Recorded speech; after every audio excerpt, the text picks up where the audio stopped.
PSG Fan TV, bonsoir à tous, bonsoir Joe. Bonsoir Nip. Deuxième victoire consécutive, ça fait plaisir.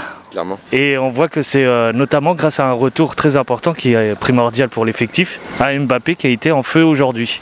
Ouais, un Mbappé aujourd'hui, j'allais dire ce soir, très remuant, qui fait plaisir, qui a su faire très mal en fait sur l'aile gauche, parce que Attal il n'a pas vu le jour, il a provoqué le penalty, il provoque le deuxième but, donc il est vraiment concerné.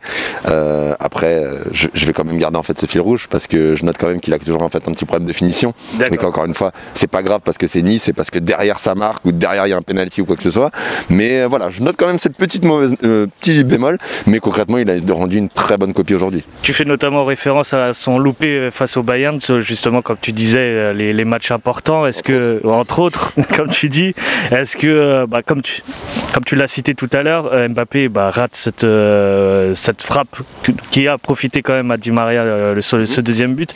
Est-ce que c'est le point où tu conseillerais justement pour lui qu'il doit travailler le plus pour faire partie des meilleurs joueurs, voire les plus grands?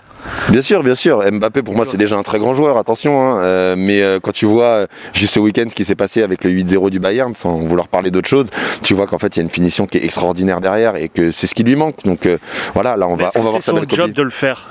Il n'y a pas que lui, mais sur des moments il faut qu'il sache le faire.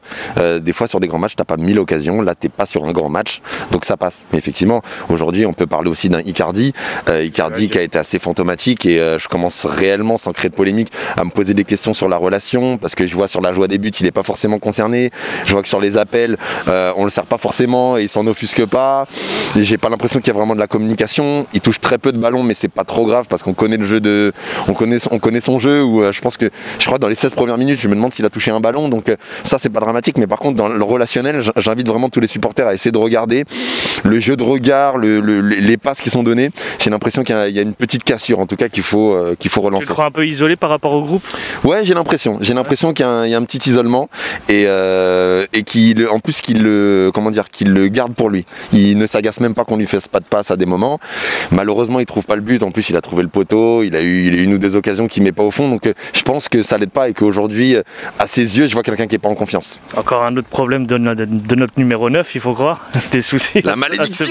Malédiction du 9. On va parler un peu du milieu très rapidement. Qu'en as-tu pensé aujourd'hui? Les as-tu sentis concernés et en osmose entre les trois? Bon déjà Ghana est blessé, donc pour changer, hein, on va commencer à faire toujours un point infirmerie à chaque match, ça commence à être un peu lourd.